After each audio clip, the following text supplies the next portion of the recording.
It started as an ordinary afternoon in a quiet suburban neighborhood, the kind where kids ride bikes and neighbors wave from porches. The woman had just pulled into her driveway after a long day, heels in one hand, keys still dangling, when the patrol car rolled up behind her. Red and blue lights flashed, drawing attention instantly. Curious neighbors stepped outside, phones already halfway raised. The officer approached with a swagger that felt more like a challenge than a routine stop. He glanced at the scattered grocery bags on the ground, an overturned box, a drink cup tipped on its side. His tone was sharp, impatient. He accused her of littering, of causing a mess in the neighborhood. She calmly explained that a bag had ripped when she got out of the car. She even bent down to start picking things up, but calm didn't satisfy him. With a smirk, the officer picked up the drink cup, shook it slightly, and before anyone could process what was happening, he poured it over her head. Liquid soaked her hair, ran down her face, and splashed across the concrete. A few gasps cut through the air. Someone whispered, "Did he really just do that?" Another neighbor murmured, "This is getting out of hand." The woman froze for a split second, kneeling there in her own driveway, drenched and humiliated. Then she slowly set the groceries aside and looked up, not angry, not afraid, but steady. The officer laughed under his breath and told her to clean it up properly this time. Behind him, two younger officers exchanged uneasy glances, one muttering that this looked like a big mistake. Phones were definitely recording now. She didn't raise her voice, she didn't argue, she simply reached into her purse, pulled out her wallet, and placed it on the ground beside her. "I'd like a supervisor," she said quietly. The officer scoffed, rolling his eyes, but radioed it in any way, clearly confident nothing would come of it. As the minutes passed, the crowd grew. Neighbors stood frozen, torn between outrage and disbelief. The woman remained kneeling, wiping her face with the back of her hand, her expression unreadable. The officer shifted his weight, suddenly aware of how many lenses were pointed in his direction, but still trying to project control. Then the unmarked car arrived. A senior officer stepped out, took one look at the scene, and stopped cold. His eyes went from the woman on the ground to the spilled drink, to the patrol officer standing over her. The color drained from his face.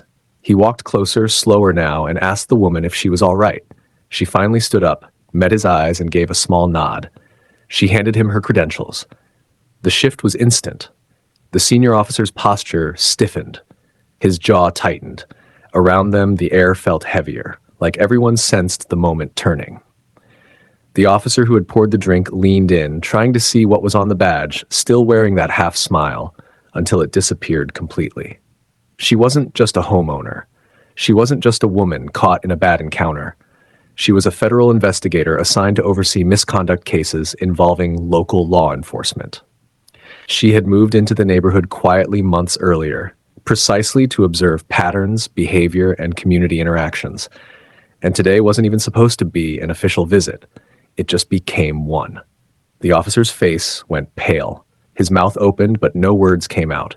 His knees buckled, and he stumbled backward, collapsing onto the curb as if the ground had vanished beneath him. A murmur swept through the crowd. Someone whispered, "Oh my God!"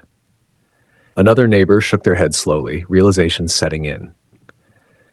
The senior officer immediately called for medical assistance, but the damage was already done. Every second of the incident had been captured from multiple angles.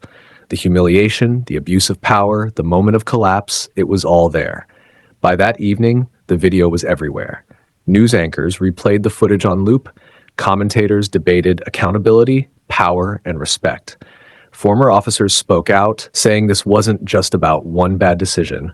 It was about a mindset. Protesters gathered peacefully outside the precinct, holding signs that read, "Dignity is not optional," and "Your driveway is not a courtroom." An internal investigation was launched overnight. The officer was placed on immediate leave. The rookies who stood by were pulled in for questioning.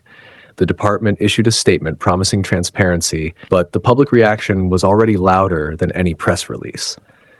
As for the woman, she declined interviews. She released only one short statement, thanking the neighbors who spoke up and reminding people that respect should never depend on who someone turns out to be. Because that was the real lesson. The officer collapsed not because she was powerful, but because he realized too late that power should never decide how you treat another human being. And in that quiet driveway, on an ordinary afternoon, the entire country watched what happens when arrogance meets accountability.